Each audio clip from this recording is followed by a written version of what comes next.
que sería pues, el segundo del año nuevo. Tengo el gusto de presentarles al maestro en veterinaria y zootecnista Alejandro Besné Mérida, quien realizó sus estudios de licenciatura pues, en la Facultad de Medicina Veterinaria y Zootecnia de la Facultad de Medicina y Veterinaria de aquí de la universidad. También hizo su grado de maestría en ciencias de la producción y de la salud animal en la misma facultad y también en la misma universidad. El maestro Besné pues, cuenta con una serie de publicaciones internacionales en su área de trabajo relacionada pues, con todo lo de los animalitos, ¿verdad? Parasitología, cosas de esta. También veo aquí que ha codirigido algunas tesis de grado, y sido sinodal en otras tantas, cuenta con experiencia académica, profesor de asignatura de algunas materias del cuerpo animal, procesos biológicos en el organismo animal, en la licenciatura pues, de su carrera aquí en la universidad, la Universidad del Valle de México, perdón.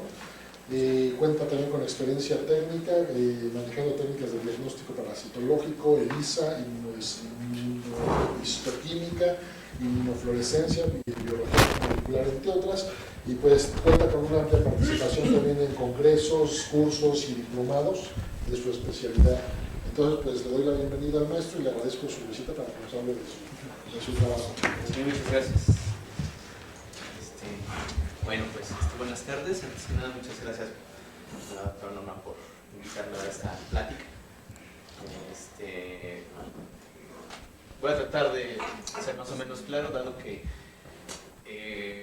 por lo que he estado viendo de lo que se dedican en este lugar, en el Instituto de Ciencias Aplicadas y Tecnología, es más tecnología, un poco no tan biológico como lo que nosotros trabajamos, pero voy a tratar de ser lo más claro que se pueda. El tema de la práctica, la doctora me contactó básicamente para platicarles acerca de parásitos y cómo es que se transmiten, cómo es que se pueden propagar, y que esto es en el ámbito médico, tanto médico veterinario como médico humano, medicina humana, es bastante importante porque los parásitos son un problema mundial, ¿no? Entonces, básicamente está dividida como en dos grandes partes la plática. Primero va a ser unos conceptos básicos de lo que es un parásito y después nos vamos a ir a lo que es el mecanismo de esto, de transmisión, de propagación y su resistencia, que es algo muy importante. Entonces,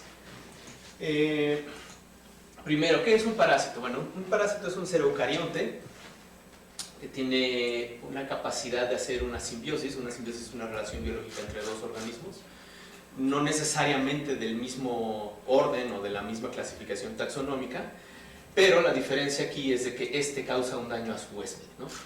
La mayoría de las veces los parásitos son no letales, o sea, pueden estar en simbiosis perfecta con su hospedero y no hacerles absolutamente nada, o no clínicamente visible, ¿sí? Y son diferentes a otros organismos que también pueden afectar a los huéspedes, como son las bacterias, los hongos, las levaduras, virus, infecciones, que ahorita podemos saber. Aquí en la imagen lo que estamos viendo es un adulto de tenia, la famosa solitaria, que más o menos casi todo el mundo conoce. En este caso esta es de perro, pero bueno, es muy parecida. Casi todo el mundo tiene. Casi todo el mundo tiene. No, de hecho, en México este problema está casi erradicado, pero todavía hay algunos casos, pero este es de perro. Bueno, entonces, ¿qué significa que sea eucarionte? Bueno, que va a presentar un núcleo que tiene una membrana nuclear. Esto lo diferencia de bacterias, obviamente de virus y priones, no de hongos y las levaduras, porque, bueno, de los hongos, porque ellos sí son eucariontes, pero la diferencia es esto, es su relación que hace, es una relación simbiótica que causa daño. Estos organismos son heterótrofos, esto significa que tienen que tomar alimento de otro lugar o de otro organismo para sobrevivir. No son autótrofos como por ejemplo las plantas, ¿no? Estos necesitan comer. ¿Y de dónde lo hacen? Del huésped. Obviamente, si llegan a cierto daño del huésped y lo matan, pues ellos tampoco viven. Por eso hacen una relación simbiótica muy equilibrada. A veces se desequilibra esto y puede llegar a matar al huésped, pero por lo general no es así. Pero perdón, en las plantas, yo tengo árboles de capulín y le crecen otros arbolitos de ahí que hacen unas bolitas rojas. Pero ellos no echan raíz, crecen a partir de las ramas del otro. Se están alimentando, ¿no? De las sí y no. Lo que pasa es que las plantas es una simbiosis que se conoce como parasitoidismo, en la cual una de las plantas sí agarra ciertos nutrientes de la otra, pero sí la llega a destruir completamente. Las mata, sí. Sí, así como por ejemplo las avispas, ¿no? Que ponen huevos dentro de una araña, algo así, y las larvas la matan y salen las avispitas. Aquí no, aquí van a mantener esa relación. A veces se sale de control, por ejemplo, aquí lo que vemos son intestinos delgados del perro, están abiertos, y todo eso rojo que ven son las úlceras causadas por este parásito. Eso que ven ahí como garritas son precisamente dientes. Se alimenta de esa manera, muerde, chupa sangre y mantiene esta hemorragia. Esto puede llegar a ser muy problemático, sobre todo por ejemplo en cachorros. 250 adultos de estos pueden matar a un cachorrito pequeño, digamos de unos 1 kilo, kilo y medio. ¿Sale? Y esto que tenemos acá es un trypanosoma, es un parásito que ocasiona la enfermedad de Chagas. Más adelante vamos a ver también. ¿Sí?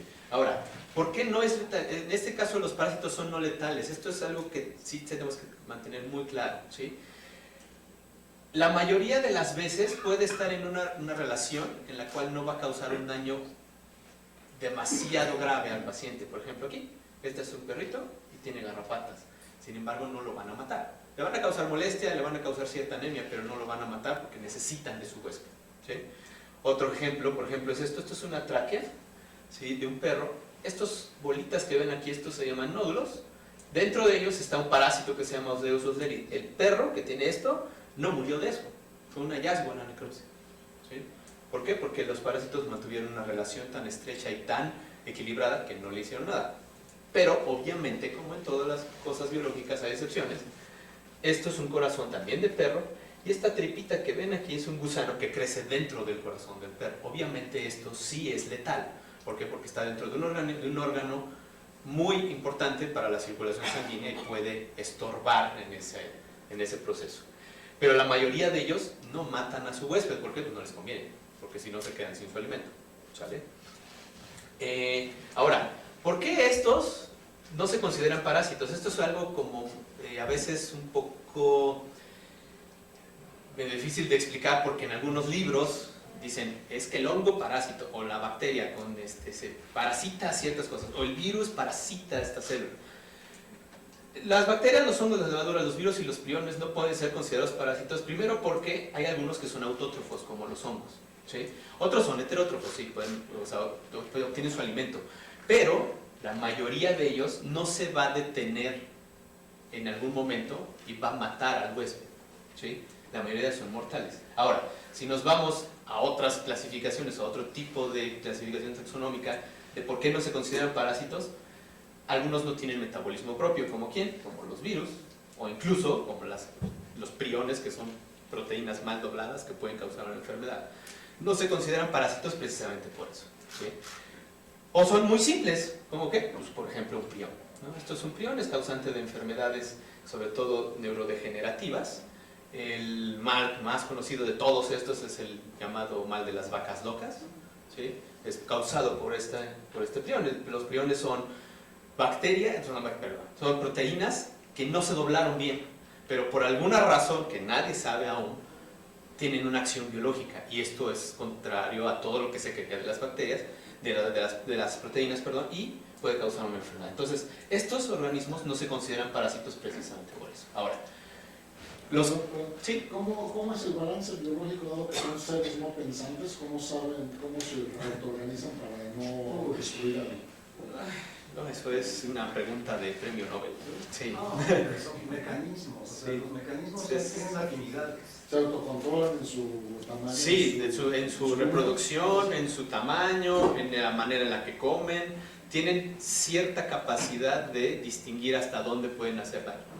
E incluso algunos tienen la capacidad de esconderse, literalmente, del sistema inmunológico y quedarse inactivos. ¿Para qué? Para que no los ataquen. Una conciencia colectiva. No, estás viendo un proceso evolutivo y lo estás viendo al revés. Tú estás viendo el resultado y lo que estás admitiendo es un proceso en el cual tú te relacionas con el proceso. Si lo ves desde el punto de vista evolutivo, esto se ha ido complicando con los siglos hasta llegar a soluciones en las cuales se quedan estáticos. Todo lo que no viste está muerto. O sea, todos los bichos que no pudieron hacer esto se desaparecieron. Todo lo que tú estás haciendo es seleccionar No, sí, pero de todas maneras. no hay inteligencia social. No, pues para hacerlo, ahí sí, nadie lo sabe. O sea, es algo, por ejemplo, que tiene que ver con el huésped que utilizan, ¿no? Por ejemplo, algunos son muy específicos de especie. O sea, hay parásitos que nada más afectan a las gallinas. Y no hay salto entre especies, ni siquiera entre una del mismo, o sea, parecido. O sea, el parásito de la gallina no le afecta al canario, por ejemplo. O incluso a una más parecida, a una gallina de Guinea. Son diferentes. Y esto es un proceso evolutivo, precisamente que se dio millones de años, ¿no? Viven con nosotros, ¿vale? ¿Por qué lo hacen? Ahí sí, nadie lo sabe. Sí. Exacto. Ahora, ¿qué clases de parásitos hay? Bueno, los primeros que conocemos, o los primeros que les voy a nombrar, son los protozoarios. Los protozoarios son seres unicelulares, ¿sí? Tienen una característica que pueden tanto reproducirse de manera asexual como sexual. O sea, puede haber gametos machos y hembras, ¿sí? O puede haber uno que puede reproducirse de manera, digamos, automática o autónoma, sin necesidad de gametos, ¿sí? Su patogenicidad, esto se refiere al daño que pueden hacer, es muy variable. La mayoría de los protozoarios, su patogenicidad es alta, ¿sí? ¿Qué significa? La mayoría de los protozoarios sí pueden llegar a matar al huésped bajo ciertas condiciones, ¿sí? Ellos no tienen todavía ese grado de control, ¿por qué? Nadie lo sabe, pero pueden llegar, ¿sí? Los protozoarios abarcan un montón de especies, muchos de ellos son de importancia médica y veterinaria, por ejemplo Plasmodium, el causante de la malaria, que es el causante de por lo menos unos 7 millones de muertes de humanos al año, ¿sí? En el mundo. Cryptosporidium, que es un protozoario que se calcula que más o menos 1/3 de la población lo tiene, vive con nosotros, está dentro de nuestro intestino y se puede replicar cuando se le da la gana. Este es el causante de muchas de estas enfermedades que les llaman diarrea del viajero, ¿sí? Porque tiene la capacidad incluso de quedarse dentro del intestino. Ahí dormirse un rato, de repente el sistema inmunológico o alguna desregulación inmunológica dentro del intestino delgado desaparece, se vuelve a reproducir, otra vez el síntoma aparece, ¿sí? Unos muy específicos, por ejemplo Imeria, que es uno de los mayores problemas que existe en la producción de aves. Toxoplasma, que es un parásito cosmopolita, peligroso bajo ciertos aspectos, ¿sí? Y así podemos nombrar un montón. Todos tienen importancia veterinaria, hay algunos protozoarios que no son parásitos, pero los que nos importan son bastante peligrosos, ¿sí? Tienen ciclos de vida directos o indirectos. Esto más al ratito lo voy a retomar para que me entiendan más, pero ahorita quédense en la idea de que los protozoarios pueden tener tanto ciclos de vida directos como indirectos. Y tenemos especies que se conocen, o lo que nosotros llamamos zoonóticas. ¿Eso qué significa? Que un animal lo puede transmitir al ser humano, ¿sí? Varios de estos pueden ser transmitidos de esa manera, ¿sí? Aquí en la imagen, por ejemplo, les muestro una coccidia. Esta es una coccidia de perro, se llama Cystoisospora. Es específica, o sea, esta no le va a afectar ni a un lobo, ni a un coyote, ni a un zorro, ni a un dingo, ni a sus parientes, nomás el perro doméstico, y se acabó. Sea de la raza que sea. Ahí sí, porque es el mismo género, la raza ya son variaciones muy mínimas en DNA. Ahí está. ¿Sí? Y tenemos aquí otros ejemplos, por ejemplo, Trypanosoma cruzi, que es el causante del mal de Chagas. Es una enfermedad bastante importante, por lo menos en toda Latinoamérica. La transmiten unas chinches. La Imeria, que son coccidias de aves, es de mucha importancia económica porque estas pueden diezmar producciones enteras de aves. Giardia, que es un parásito bastante complicado en el aspecto de tratar, es causante de diarreas que pueden llegar incluso a ser mortales, por ejemplo, en niños, ¿sí? Y que aquí tenemos a Plasmodium, que es uno de los parásitos más peligrosos, por así decirlo, de los protozoarios en el mundo. Es el causante de la malaria. ¿Qué otros tipos de parásitos tenemos? Los platelmitos. Los platelmitos son gusanos aplanados. Son Y esto de aplanado tiene que ver más que nada con la semántica de la palabra, porque algunos no son planos como estos que ven aquí, estos que parecen como piñones, es un tipo de planteamiento, pero no está aplanado. ¿Sí? Son organismos pluricelulares, tienen una característica de que todos son hermafroditas. ¿Qué significa hermafrodita? Que tienen órganos sexuales masculinos y femeninos dentro del mismo organismo, y ellos se pueden reproducir a sí mismos. Eso es un organismo hermafrodita. En los parásitos, los hermafroditas sí son fértiles. Hay otros tipos, bueno, puede haber hermafroditas en seres un poco más, digamos, evolucionados, como los seres humanos, por ejemplo, no son fértiles. Pero en estos sí, ellos sí pueden reproducirse de esa manera. Los que existen son los trematodos y los cestodos, ¿sí? Sus ciclos de vida son todos indirectos. Igual quédense con la idea, ahorita vamos a retomar esto. Su patogenicidad es muy variable también, pero generalmente es baja. O sea, realmente uno de estos parásitos es muy difícil que llegue a matar aún a su huésped. Pero ¿qué es lo que sí puede pasar? Que puede bajar, por ejemplo, en el caso de vacas, la producción de leche, de carne, ¿sí? ¿Por qué? Por estar la molestia de este parásito ahí, ¿sale? Tenemos muchas especies de importancia también médica y veterinaria. Aquí les nombro algunas de las más importantes. Por ejemplo, esquistosoma, que es un trematodo de humanos, sobre todo de todo el sudeste asiático, bastante importante. De hecho, es una de las 4 o 5 primeras enfermedades por tremátodos consideradas reemergentes por la OMS. El género Tenia, que es de la solitaria, que también en países de muy poco desarrollo, con muy pocas condiciones higiénicas, está patente. Diphyllobotrium, que es un parásito que puede ser transmitido por la ingesta de pescados crudos, ¿sí? Y puede causar una enfermedad en el ser humano. Fasciola, que es básicamente de rumiantes y es de importancia aquí económica en el aspecto veterinario.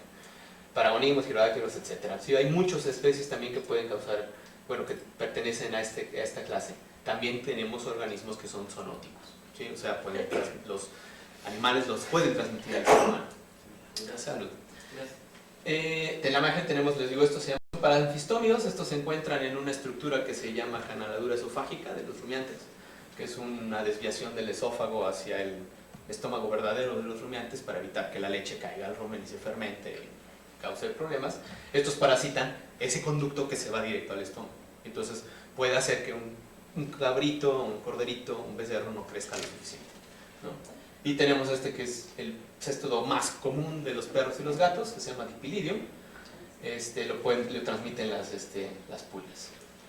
Tenemos otros, el digo fasciolopática. Esto que ven aquí es una pierna de cerdo.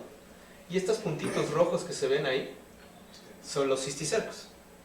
Esto, ingerido en esta condición, o sea, en una carne cruda o poco cocida, nos va a generar la cestodosis, ¿sí?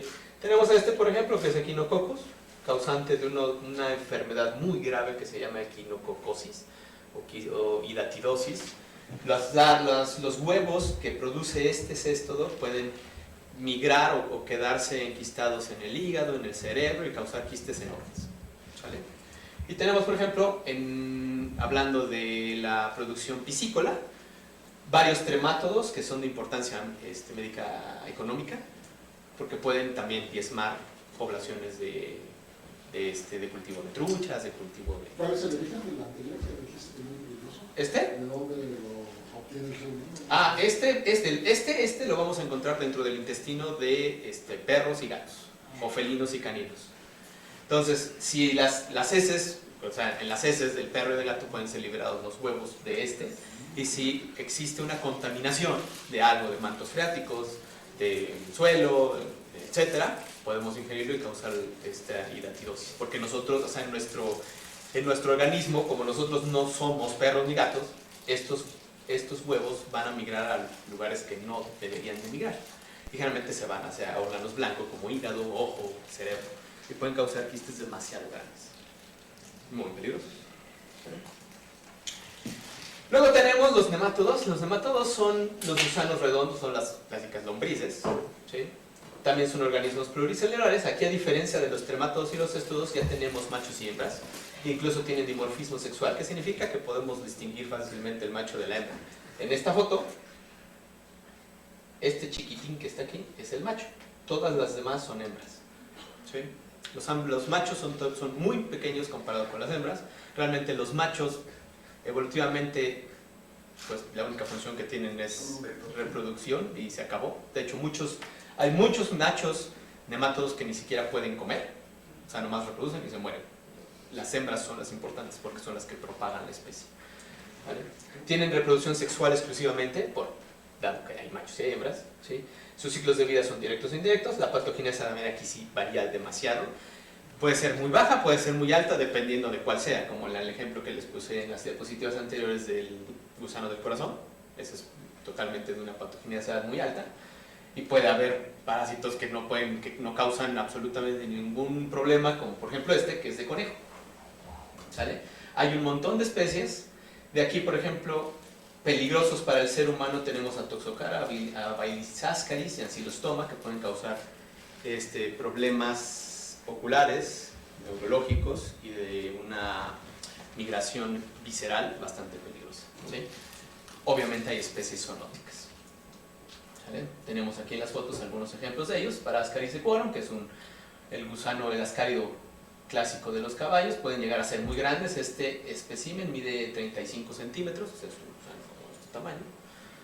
¿Sí? Entre más tenga dentro del intestino un caballo, pues más peligroso para él es. Tenemos Ancylostoma caninum, que es un gusano hematófago, un vampiro básicamente. Se ayuda de sus dientes para hacer las lesiones que les mostré al principio. Tenemos a Trichuris, que es un nemátodo causante de ciertas inflamaciones en el colon.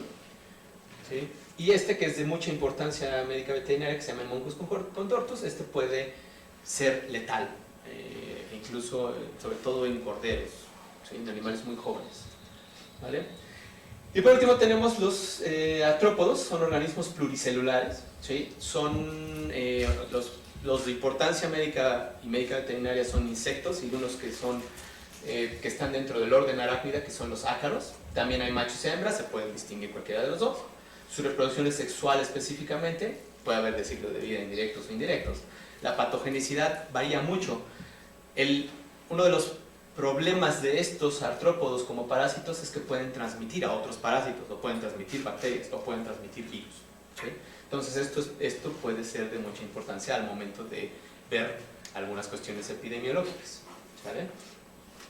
Algunas especies que les puse aquí nomás como ejemplo, por ejemplo, son las pulgas, Enocefalides, Pulex, ácaros causantes de sarnas, acoptes, de modex, garrapatas que pueden transmitir un montón de enfermedades bastante peligrosas, Ixodes de Hermacepto, o incluso ácaros que pueden minar la producción de abejas. ¿Sí? Este ácaro es de abeja y es uno de los responsables de que México haya caído del primer lugar al quinto lugar de producción de miel mundial.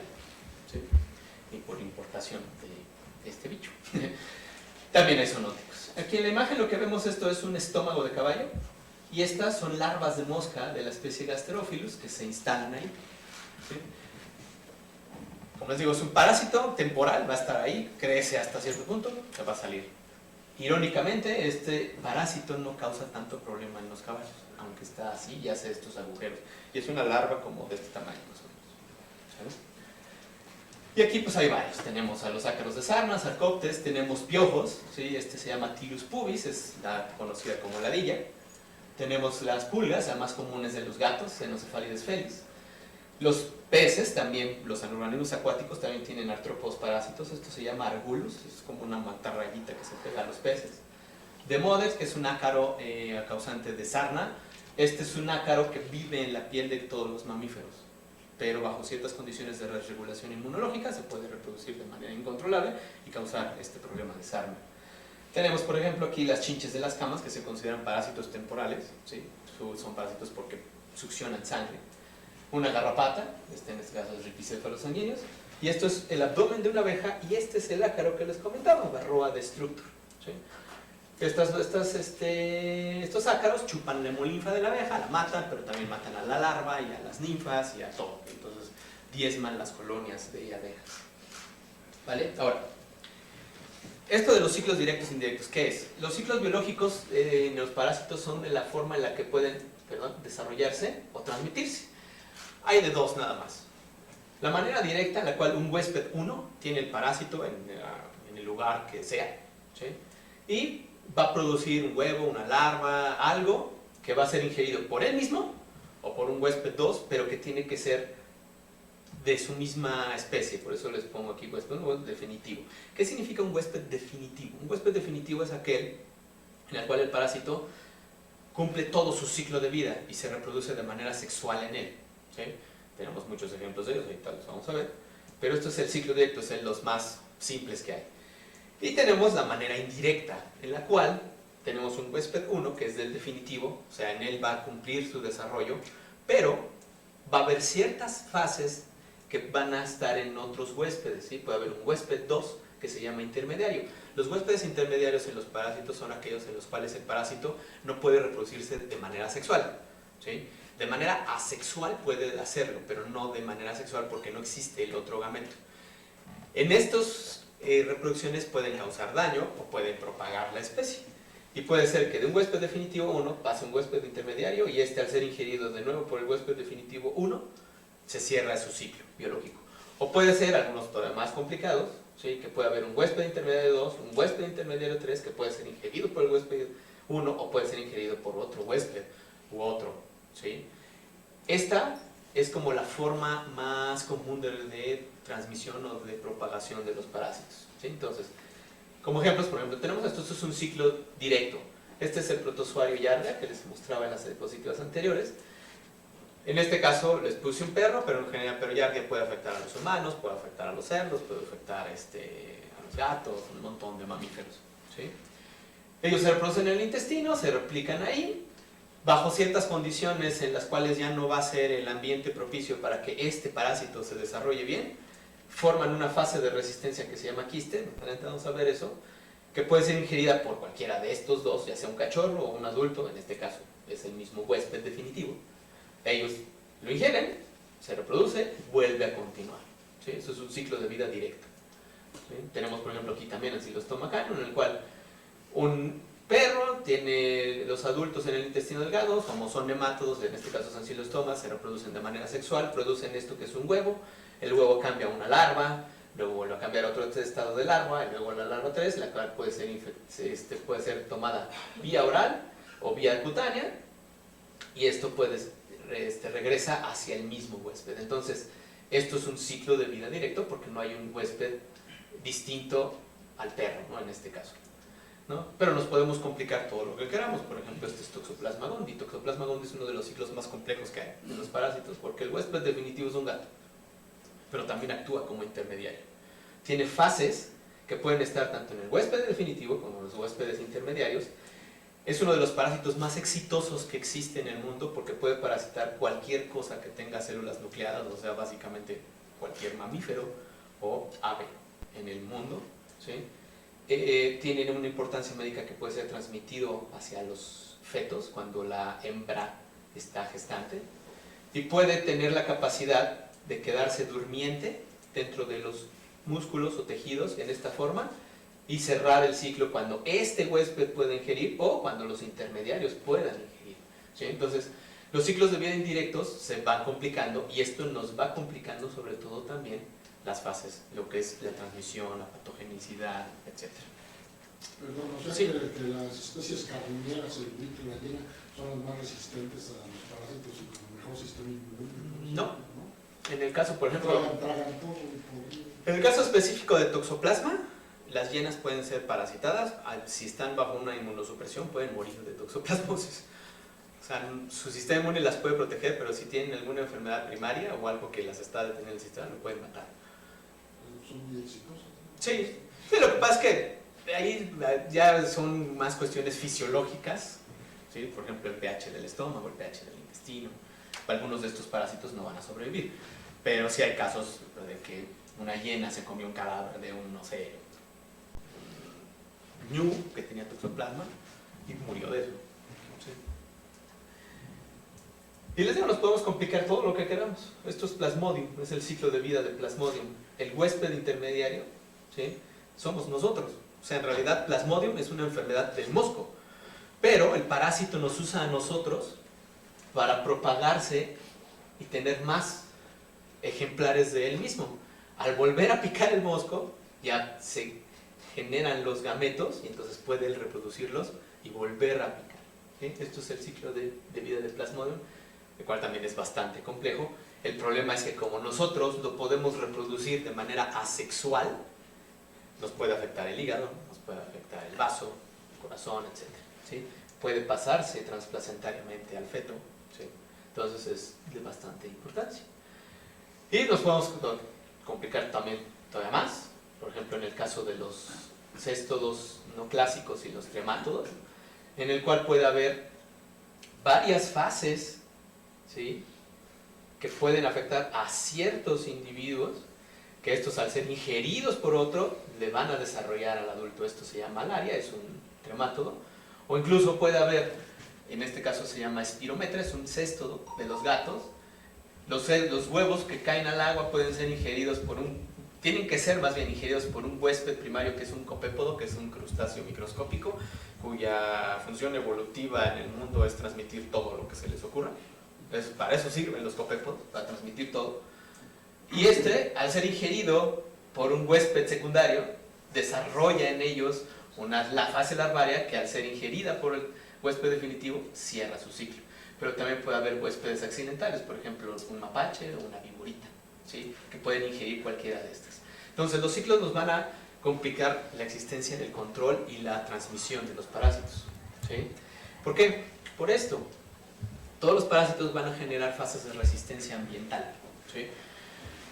Huevos, quistes o quistes y pupas. Todos estos tienen la capacidad de resistir muchas condiciones ambientales adversas para otros organismos. ¿Sí?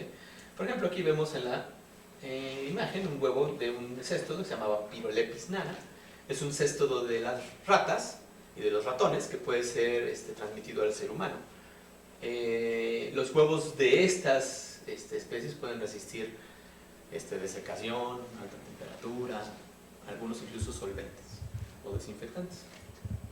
¿Sí? En esta foto tenemos a la estrella de la resistencia de huevos en el caso de nemátodos. Este es Toxocara, pero tiene su contraparte, por ejemplo, en Estados Unidos, de Valias ascaris, el cual es un problema bastante grave en algunos estados de la costa oeste de Estados Unidos, también parte hacia el norte y del sur de Canadá, porque estos parásitos, los ascáridos, producen un huevo que es altamente resistente, o sea, resiste desecación, temperaturas extremas de 50 grados centígrados o de menos 10 grados centígrados, o sea, congelación las puede resistir perfectamente, desinfectantes y, por ejemplo, insecticidas en el caso de huevos de artrópodos. Pero hablando de Toxocara, estas tres las puede resistir. Como dato, como anécdota, en el laboratorio de parasitología, cuando yo estuve acá en la Facultad de Medicina Veterinaria, teníamos huevos de Toxocara que usábamos nosotros para las prácticas para que los vieran los estudiantes. Estaban en formol y seguían larvándose. O sea, son bastante resistentes. O sea, están ahí, se siguen larvando, aunque estén en formaldehído, el cual es uno de los fijadores más fuertes que existe, ¿no? Entonces, sus fases de resistencia son bastante fuertes. ¿Por qué? Pues porque necesitan esa propagación. ¿Por qué? Porque necesitan seguir viviendo, ¿vale? Estos son algunos ejemplos que les pongo, por ejemplo, de toxoplasma, en el cual uno de los mayores problemas de los parásitos es que pueden producir miles y millones de huevos. ¿Sí? Por ejemplo, este es un estudio que hicieron en cajas de arena de estas que usan en los juegos infantiles en Estados Unidos y en otras partes del mundo. Y entonces muestrearon eso y vieron, de este caso específico, buscaron oquistes de toxoplasma, el cual son estructuras de resistencia del parásito Toxoplasma gondii, y en unas llegaron a encontrar incluso hasta 325 millones de oquistes. ¿Sí? O sea, es mucho lo que pueden producir. ¿Esos quistes de resistencia hasta cuánto pueden sobrevivir? ¿Son eternos o qué son como las... No son eternos, pero por ejemplo en el caso específico de Toxoplasma puede resistir, no sé, tal vez unos 10-15 años en el medio ambiente con condiciones de congelación y desecación sin problemas. Y pueden estar en el ambiente y en un estado activo. Entonces eso que dicen de que en Antártida se sacan virus de hace millones de años y están muertos. Pues lo que pasa es que ahí los virus entraríamos en condiciones de, y en cuestiones ya muy de debate de ver si esos están vivos o no, porque realmente pues no tienen un metabolismo, es básicamente ácido nucleico. Sí. El virus es específico de la célula que lo puede recibir. Sí. En términos reales es un derivado de la vida. Entonces es específico para esas células. Si esos monos están muertos, no va a afectar a nadie. De hecho, tú no vas a saber cuántos virus hay en el aire. No, pero mutan, ¿no? También mutan. Sí. Bueno, de hecho una de las teorías de cómo llegó el DNA a las células primarias, a los coacervados, es que había virus libres que por alguna razón se metieron y en lugar de parasitar la célula, como que hubo una simbiosis, que es una de las teorías, pero sí, o sea, realmente, como decir así, muertos vivos. No, el virus está siempre asociado al hospedero en función de que tiene que reconocer una serie de mecanismos y tiene que reproducirse. No, pero igual parásitos, no virus, también parásitos, ¿no? Sí, pero el mecanismo es distinto. Por ejemplo, el mamut que descongelado que sacaron de Siberia, pues desangrado ahí como sacaron, ¿no? Bueno, por cuestiones de criogenicidad de muy buena conservación, pero en realidad el mecanismo de reproducción es totalmente distinto. O sea, un virus necesita meterse a una célula, se tiene que meter a una célula, tiene que combinarse con el DNA de esa célula para que pueda ensamblar sus propias proteínas, porque es lo que es un virus. En el caso, por ejemplo, de los parásitos, algunos no necesitan hacer eso, simplemente están dentro del organismo, se adaptaron a él, sobrevivieron con él millones de años de evolución y siguen ahí, pero su mecanismo de reproducción es distinto. Y ahí sí es eso o algo que se parezca. Exacto. Entonces puedes tener de vaca a humano una transmisión dura. Sí, que eso es uno de los problemas con los virus, ¿no? Pero en el caso de parásitos sí no, hay diferencias, por eso no se consideran parásitos. ¿Sí? Este es otro estudio, por ejemplo, hecho en China, donde conforme va pasando las estaciones, conforme hay más frío, la patencia o la sobrevivencia de esos huevos que existen en estas zonas, en los parques públicos, va bajando, pero aún así existe. O sea, son fases que están diseñadas para eso, ¿no? Estos son los millones de quistes que puede producir un solo, bueno, algunos toxoplasma, por ejemplo, en varios,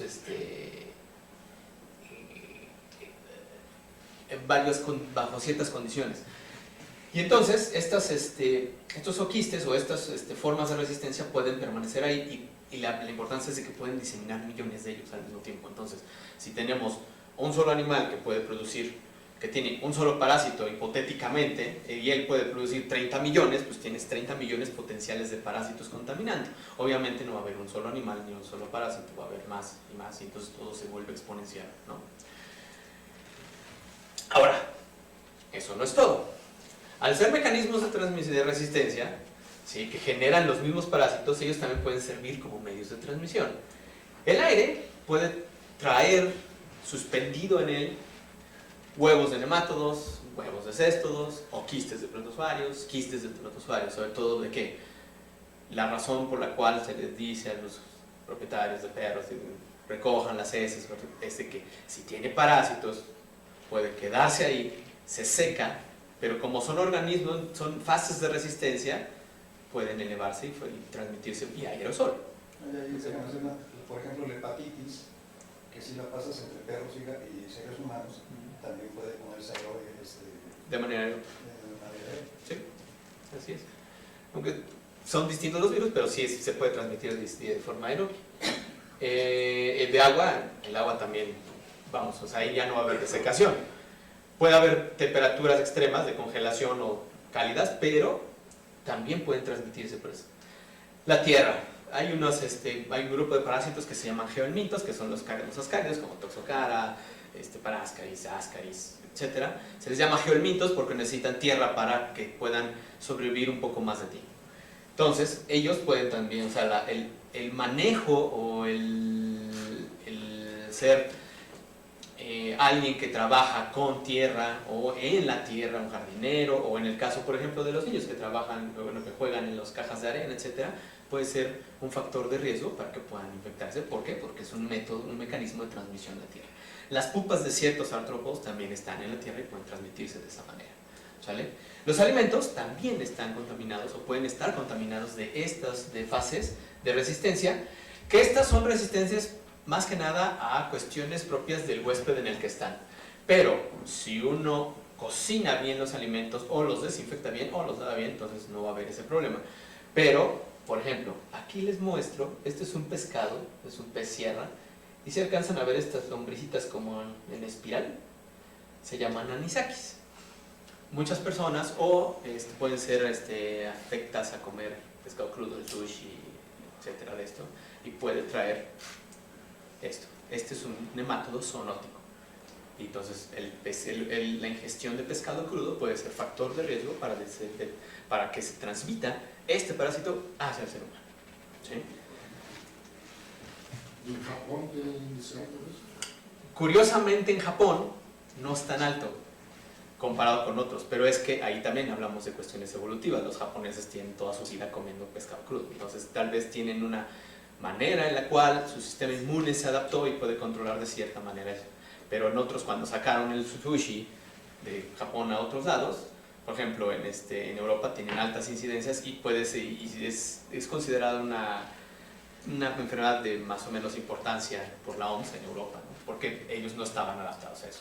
¿Son peores los mariscos, cangrejos? Sí, no, eso sí, porque los moluscos, los cangrejos, los camarones, ellos filtran el agua y comen heces. Entonces, básico. ¿Ustedes en su concha? No, esos filtran todo. Fíjate que ahí, quién sabe, porque como usualmente les pones ácido. O sea, usualmente le pones Sí, limón, pero- ahí va un poco Valentín. un poco el problema. El sushi es el más grave. Sí. Porque no Aunque- tiene ningún tratamiento. Aunque, por ejemplo, en el caso del toxoplasma, nombro mucho toxoplasma porque es es como mi especialidad, porque en eso hice mi maestría y doctorado. El caso del toxoplasma está totalmente relacionado el consumo de ostiones, de almejas, así crudas, a desarrollar toxoplasmosis, porque la contaminación por medio de los oquistes a los mantos freáticos y al mar, y como ellos filtran el agua y es lo que comen, pues se lo quedan dentro y pueden ingerirlo. Y como están crudos, el oquiste entra tal cual, se disemina y pueden transmitirse, ¿no? Esto no se ve muy bien, pensé que sí. Son unas tablas que tiene unos cuadros que tiene la OMS de varias especies de parásitos transmitidos por alimentos, pero no se alcanza a ver. Y estos también es por agua y por alimentos, ¿vale? Ahora, estos mecanismos de transmisión nos llevan también a hablar de algo que es muy importante en los parásitos, la resistencia. Muchos de ustedes, o algunos incluso han trabajado con ello, han oído hablar de la resistencia bacteriana y que por eso no deben de tomarse el antibiótico nada más un día o dos y ya me siento mejor, ya no me tomo nada, porque pueden desarrollar resistencia bacteriana y esto es muy peligroso. Incluso ahorita ya hay especies de bacterias resistentes a todo. Entonces se va complicando la manera de controlarlos. En los parásitos también existe. El problema es que los parásitos, como son organismos más complejos que una bacteria, sus mecanismos de resistencia obviamente son más complejos, ¿sí? Entonces, para empezar, nosotros como parasitólogos llamamos resistencia de un parásito a la habilidad de una población para tolerar esas dosis tóxicas que bajo ciertas circunstancias matarían algunos, pero ciertos parásitos van a sobrevivir. Pero perdón, si los parásitos ya son organismos más complejos, son multicelulares, también son más fáciles de destruir. Entonces, curar una parasitología debe ser más fácil que curar un virus o una bacteria. Sí y no. Por ejemplo, Son muchas cosas. yo puedo dar un desparasitante, va a matar a los que están ahí, pero va a haber ciertos individuos que van a estar de esos que van a tener, no solo que tengan esa resistencia, sino que la desarrollen en ese momento, por cuestiones evolutivas. Y entonces se va a hacer. Y también crean resistencia a eso. Sí. Hay un problema muy serio con los parásitos eucariontes. O sea, tú a una bacteria le puedes cortar que se haga la pared celular y como tú no tienes, no pasa. El problema ahí es que te afecte el riñón. Pero en el caso de estos se parecen tanto a ti Se parecen tanto a uno. Sí, porque son Entonces, diferentes. no solo a ti, a todos. Sino que cualquier compuesto que le pongas a él, la bronca es cómo te afecta a ti también. Exacto. Porque tienes básicamente los mismos mecanismos. Sí, sobre todo aquí, pues, sobre todo con los hongos, es súper complejo porque los hongos son sumamente parecidos a nosotros y todos los micóticos son sumamente peligrosos para nosotros también, son muy dañinos. En el caso de los parásitos también. Generalmente los desparasitantes son más o menos inocuos, casi todos actúan de manera local, pero cuando hablamos, por ejemplo, de protozoarios y que se tiene que usar un fármaco un poco más específico, sí puede afectar. Incluso hay parásitos que hasta la fecha no pueden ser tratados bien, como malaria. O sea, malaria tiene 100 años que se descubrió y los últimos 20 años han tratado de hacer un desparasitante para él y no pueden hacerlo. Hay Chagas, por ejemplo, tampoco. Chagas tampoco, además, no, Chagas además hay algo súper interesante con Chagas, o sea, Chagas hoy es Chagas así, y mañana se despierta de mal humor y cambia toda su estructura molecular de la pared y es otro parásito distinto para el sistema inmune, entonces eso complica demasiado. Hoy en día está muy de moda, yo pienso que es cierto, ¿no? Que por ejemplo nosotros de niños pues, jugábamos ahí en la tierra, nadábamos en el río. Omar, si conocen malos, no lo dejan terminar y al final las preguntas, porque no vamos acabando. Por favor. Se llama teoría del ingenio, ahorita vamos a eso. Bueno, el control ¿cómo podemos nosotros controlarlos? Es control contra tratamiento contra erradicación. La erradicación no es posible. Como han evolucionado con nosotros es totalmente imposible pensar siquiera erradicarlos. ¿Sí? ¿Por qué? Por esto que mencionábamos hace rato. La evolución ha sido conjunta con nosotros, entonces se han adaptado a nosotros. Pueden desarrollar mecanismos por los cuales sobrevivir. Generalmente los métodos de control son externos o digamos indirectos al parásito, o sea, mantener una higiene adecuada, una desinfección adecuada. En este caso de rotación de proteos es algo muy de médico veterinario, tienes parásitos aquí, bueno, no metas a tus animales acá, los acá, aquí desinfectas, y entonces ya tienes acá, rotas tu potrero, ¿no? Medicamentos, sí, pero también hay algo ahí interesante. Desde hace básicamente 50 años no se ha desarrollado ningún desparasitante nuevo, así nuevo. Entonces seguimos matándolos con las mismas cosas de 50 años. Y esto, no hay ningún fármaco que tenga un efecto residual. O sea, si yo doy un desparasitante, va a matar al parásito ahí, pero no va a prevenir que un nuevo parásito entre. O sea, yo le puedo dar un desparasitante ahorita entero, pero si ahorita sale y va a matar a los que tenga ahí. Si ahorita sale y se come la popó de otro perro que tiene parásito ahí, se va a parasitar, porque no hay una prevención. ¿Por qué? Porque no existe ese mecanismo. ¿Vale? La especificidad de varios fármacos, esto es un ejemplo, ¿sí? También es un problema con el tratamiento y con el control de los parásitos, porque son muy específicos, no es tanto como los antibióticos que dicen, este antibiótico mata todas las gram positivas. No. Aquí hay ciertos desparasitantes que matan ciertos parásitos, ¿sí? Hay unos muy específicos, unos un poco más generales, ¿sí? Y otros que pueden servir como de prevención, pero en realidad son muy específicos, y esto tiene que ver con esa evolución conjunta, ¿sale? Se mide en factores de resistencia esta capacidad que tienen los parásitos, ¿sí?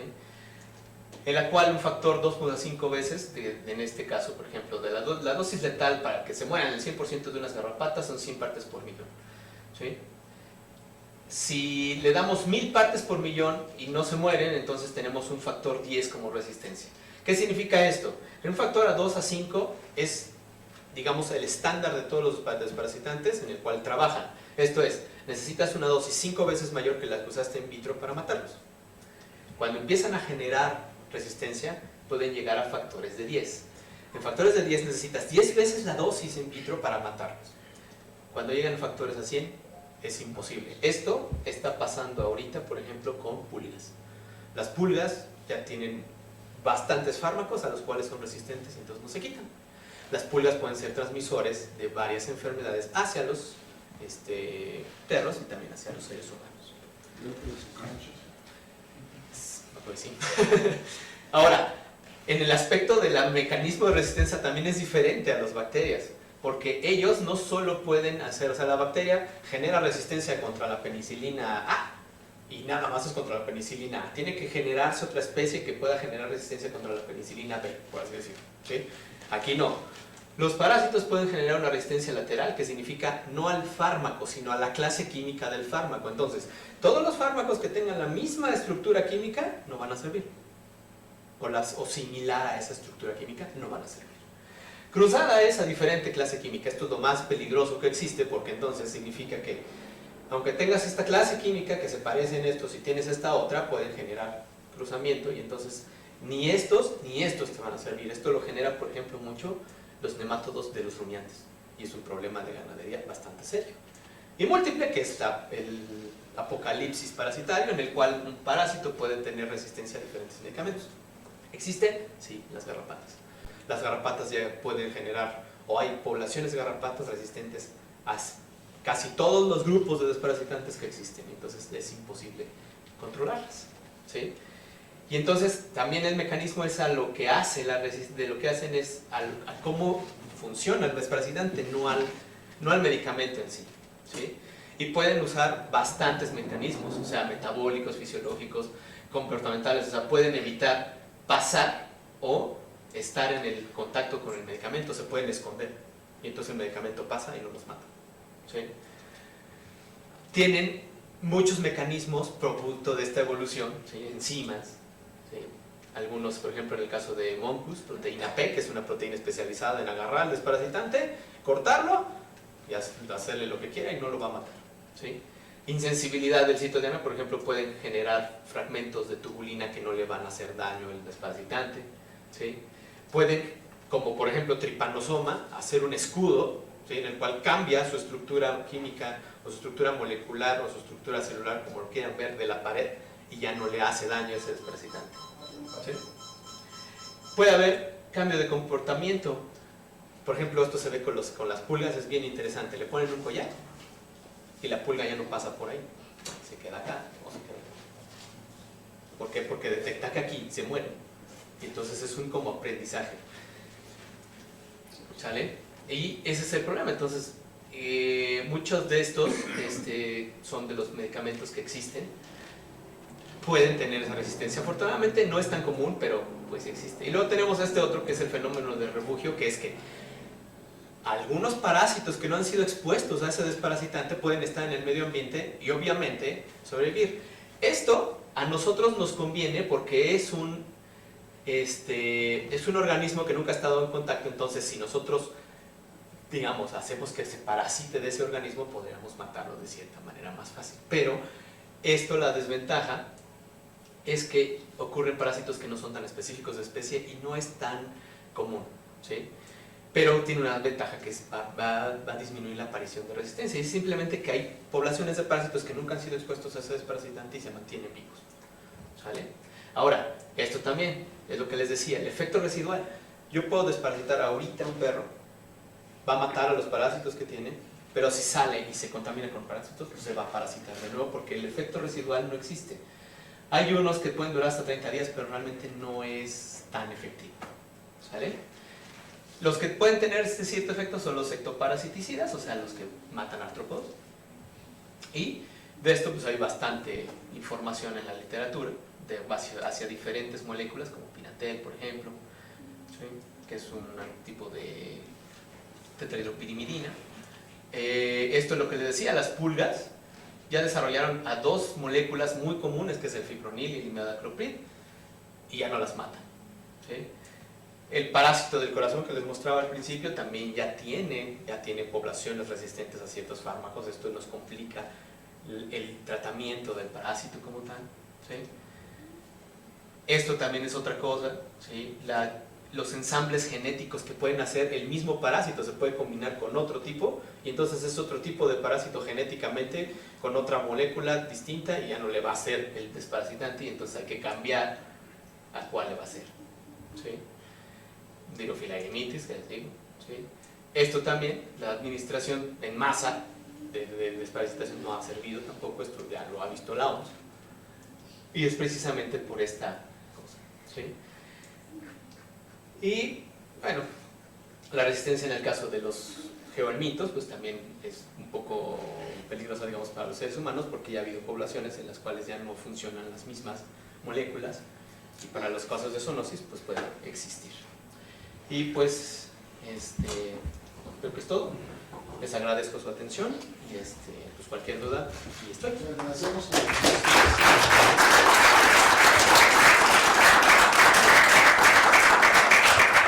con todo y las interrupciones hay tiempo para algunas de sus preguntas. A ver, por favor. Maestro, muy interesante, muy Gracias. didáctica, Gracias. pedagógicamente muy entendible.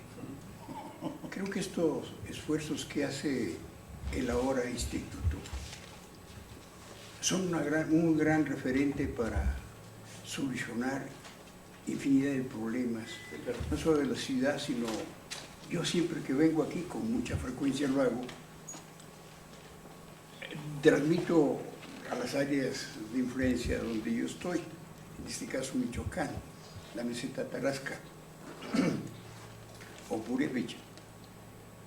Al vernos esta visión muy apretada, pero con muchísima información, tengo 3 preguntas de aplicación práctica a la sociedad.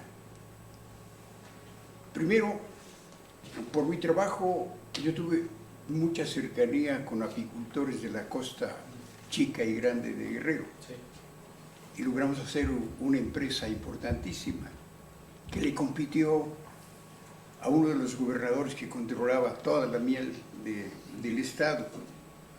Hicimos una planta sedimentadora, se invirtió mucha lana, mucho dinero. Se crearon huertos frutales para mejorar la floración del rumbo, etc.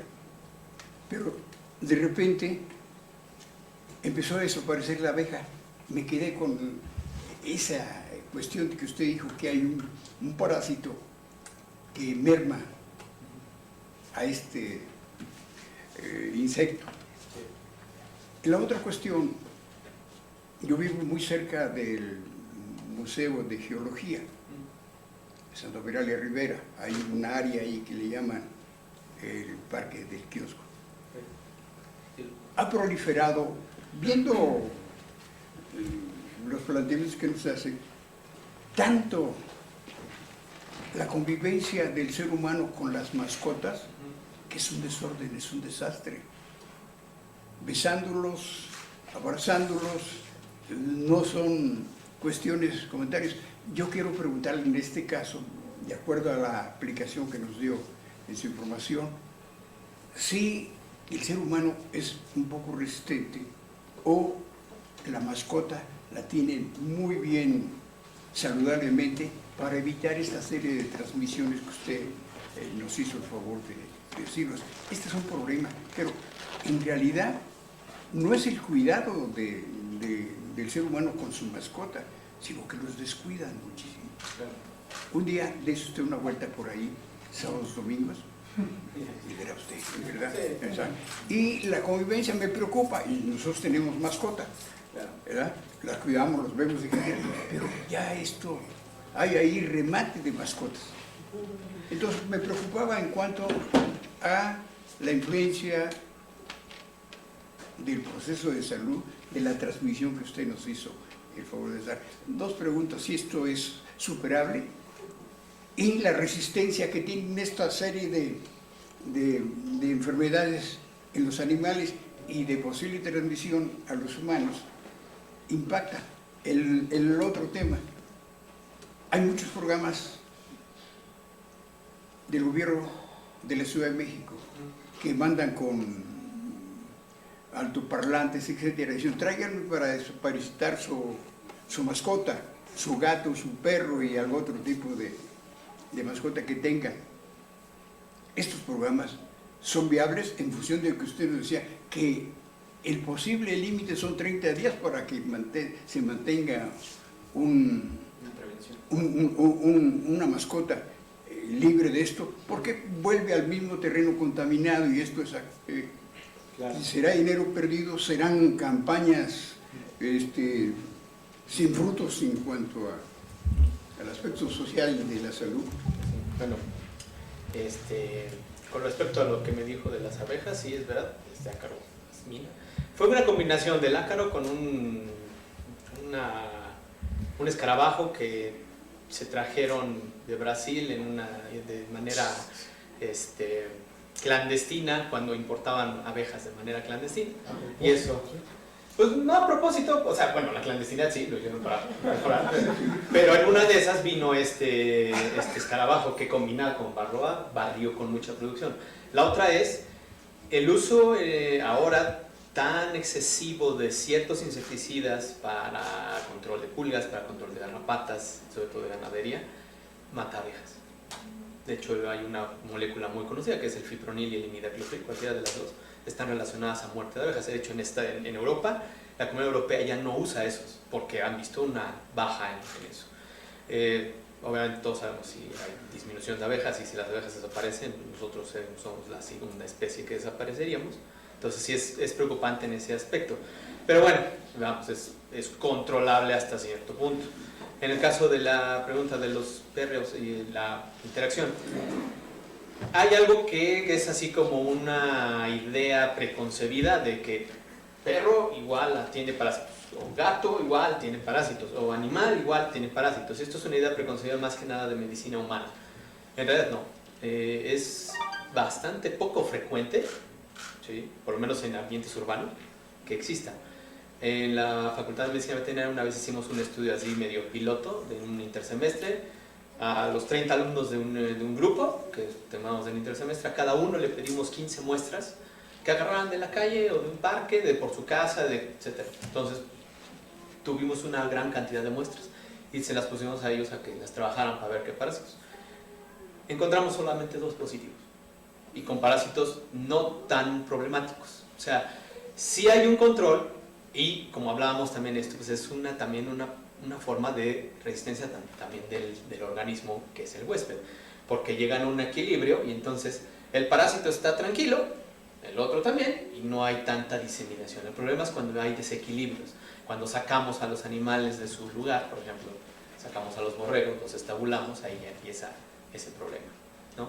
En el caso de las campañas, el problema que tienen es de que usan solo una molécula desparasitante, entonces que solamente mata nemátodos, y si no tiene nemátodos, pues el otro parásito que pueda estar ahí pues no lo va a matar. Generalmente las campañas que hace el gobierno nada más vacunan contra la rabia, los que pasan desparasitando y eso ya son clandestinos. Sí, son chocolatitos. Sí, porque no, la Secretaría de Salud lo único que da gratis es la vacuna contra la rabia, el desparasitante no, y generalmente usan moléculas que ya no funcionan. Generalmente usan albendazol, por ejemplo, que ya casi todos los nematodos tienen resistencia. Muchas gracias. No, de nada. Sí, muy clara la charla, Muchas gracias. aprendí mucho, pero la verdad que me queda una sensación que no sé cómo estoy vivo, ¿no? ¿Cómo existe la vida, ¿no? Entonces, la pregunta sería, ¿qué sugerencias hace para que nos contagiemos menos? No sé, lavarse las manos, comer menos con mascotas, no llevar los chicos a los juegos, no sé. ¿Qué podemos hacer? Lo último que dijiste, esto de las muestras que hicieron, que solo 2 había de muchas, eso da un poco de aliento, ¿no? O sea, no es tan crítica la situación. Sí, ¿Pero qué consejos darías para evitarse? Los consejos básicamente son eso, es higiene como tal. O sea, ostiones, esto. O sea, es mantener una higiene normal, ¿no? O sea, tampoco es el extremo, como lo que decía el doctor hace rato. Hay una cosa que se llama teoría de la higiene. En Europa, con el desarrollo que tienen y el primer mundo y todo esto, en el caso, por ejemplo, de alergias, la presentación de ellas son mayor que en otros lugares del mundo que están en un subdesarrollo o en países en desarrollo. Y esto es por los parásitos. Hay una teoría que dice que el hecho de que los latinoamericanos o los niños de Latinoamérica o de África o de todo lo que es hacia abajo, luego que está en bajo desarrollo, por la manera en la que están acostumbrados a vivir, a convivir con el entorno, tienen una cierta resistencia a desarrollar alergias, pero por cuestiones de parásitos que tienen ahí. Cuando a uno le quitan los parásitos, estas alergias como que botan, y esto se ve en los países desarrollados, en Estados Unidos, en Canadá, en la Comunidad Europea, en Japón, todo eso, existe una alta tasa de alergia con esto. Ahora, ¿cómo es de que los demás sobrevivimos? Se llama sistema inmune, y el sistema inmune es una de las cosas más complejas que existe dentro de un organismo vivo. Mi ex tutora del doctorado decía, hay 3 cosas en la naturaleza con las que, más bien 3 cosas en el mundo con las que no hay que meterse. Decía, la naturaleza, los virus y el sistema inmunológico. El sistema inmunológico es capaz de protegernos de un montón de cosas, porque como bien dice, o sea, si no, pues, ¿por qué estamos vivos? Y casi, vamos, tan solo en este ambiente estamos respirando millones de esporas de hongos al mismo tiempo, ¿no? Y no nos morimos, bacterias y cosas. Entonces, es ese sistema inmune y las cuestiones, digamos, de condición higiénica que mantenemos nosotros. O sea, nosotros vamos al parque y jugamos, nos lavamos las manos, a veces hay ciertas ocasiones en que, por ejemplo, los niños no se las lavan, y también eso genera también inmunidad. Entonces, mientras mantengamos condiciones higiénicas normales, no extremas, ¿no? O sea, de lavarse las manos así, pues de que toco al perro y me lavo las manos, lo acaricio otra vez y me lavo las manos, lo veo y me lavo las manos.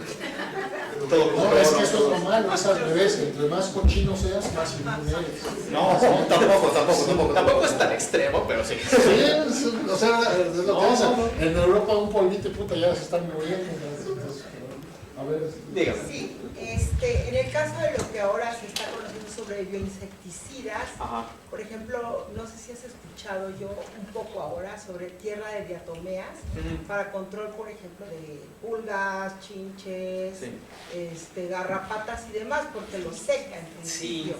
Sin Sí, embargo, sí, sí. me imagino que en una casa tal vez es más fácil controlarlo que en una zona ganadera. Claro, sí. Pero no sería como una alternativa a este tipo de Sí, de hecho, insecticidas. ahorita ahora sí que la punta de lanza en ese aspecto de investigación en el control de parásitos es precisamente los biocontroladores que le dan. Por ejemplo, hongos que comen las larvas o los huevos de los nemátodos, levaduras que tienen la capacidad de destruir ciertos protozoarios. En el caso, por ejemplo, de las diatomeas o polvo de sílice también, por ejemplo, usan, que tiene la capacidad de desecar la cutícula de todos los artrópodos. Sí. Ahora, como eso está ahorita en pañales, ¿sí? O sea, realmente es complicado como que dar el salto, pero yo creo que va para allá. O sea, la Comunidad Europea le apunta a eso. De hecho, ya muchas de las cosas que están tratando de hacer es también regresar a los mecanismos naturales. Por ejemplo, también uso de insecticidas con base botánica, porque tienen repelentes naturales. El problema es que pues, no tienen la misma efectividad. ¿Por qué? Pues porque si los parásitos tienen la capacidad de generar resistencia contra una molécula sintética, pues para encontrar algo que ha estado con ellos siempre, pues todavía más, ¿no? Pero sí, ese es uno de los campos. De hecho, aquí en México hay un doctor que se dedica a cultivo de hongos nematófagos, pero sí es muy complicado porque también luego los hongos parasitan o infectan otros organismos como pastos o plantas y no los dejan crecer. Pero sí es así, o sea, va para allá. Sí, claro. fuego contra fuego. Fuego contra fuego. ¿Alguna otra pregunta? Una pregunta. Dígame. Si yo lo que quiero es terminar con los huevos, las esporas que hay en el aire, Ajá. ¿hay alguna temperatura en la que es seguro que se puedan morir estos animales o no existe una temperatura? ¿En el aire? Ajá. Honestamente no conozco si existe una temperatura extrema en el aire para ver si lo pueden destruir. Ahora, lo que se podría manejar en el aire es algún tipo de filtro en el cual queden pegados o no sé, para evitar que sigan diseminándose. Pero temperatura, pues tal vez más allá de los 60 grados centígrados, pero pues 60 grados centígrados ya es demasiado para, o sea, digamos, aplicación, me imagino, ¿no? No, de hecho estaba yo pensando en poner una especie de filtro filtro y después ponerle alta temperatura para que murieran y no salieran. Sí, puede Sin ser. un filtro de alta temperatura, pero esta alta temperatura pudiera ser de 60 grados. 60, 70 grados. Más allá de 70 grados es difícil que sobrevivan la mayoría de los parásitos, o sea, tanto en cualquier etapa. Los oquistes sí, los huevos de Toxocara, que son así como que los más resistentes de todos, sí se ponen a la lumbre así bien, sí se destruyen. Entonces a 70 grados yo creo que es suficiente, tal vez 80, para reventarlos.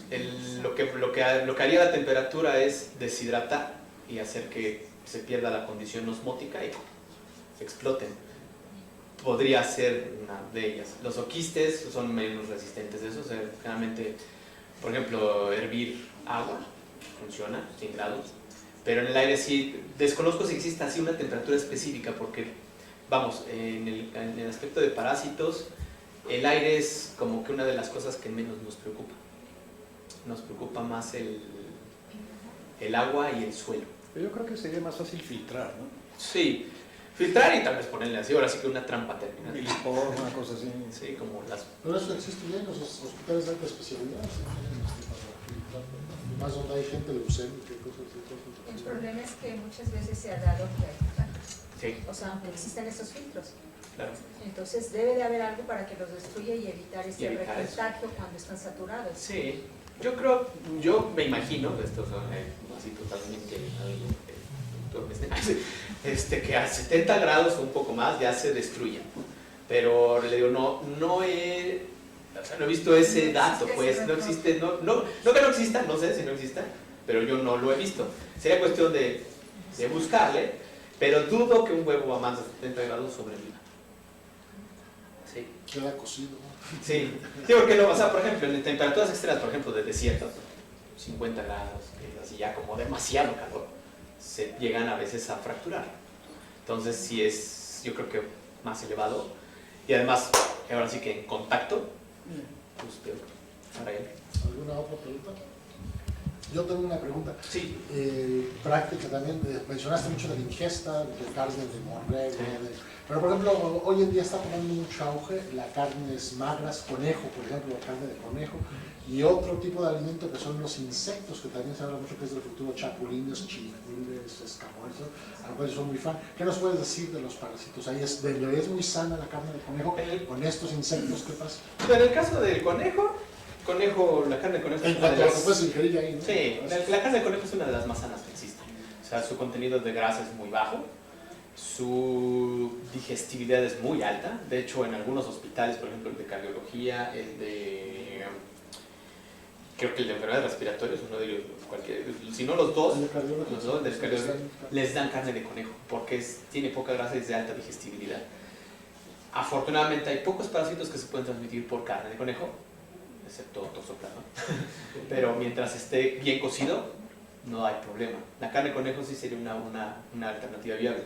En el caso de los insectos, el problema de los insectos, en el muy específico caso de parásitos, es que algunos funcionan como vectores, porque pueden ingerir un huevo o un oquiste o algo y mantenerlo dentro de él. A menos que ese insecto se cocine, entonces ahí sí no habría riesgo, pero de manera cruda, no tendría las manos al fuego. Sí, nada más buena idea. Si no hay más preguntas, pues agradecemos a la maestra.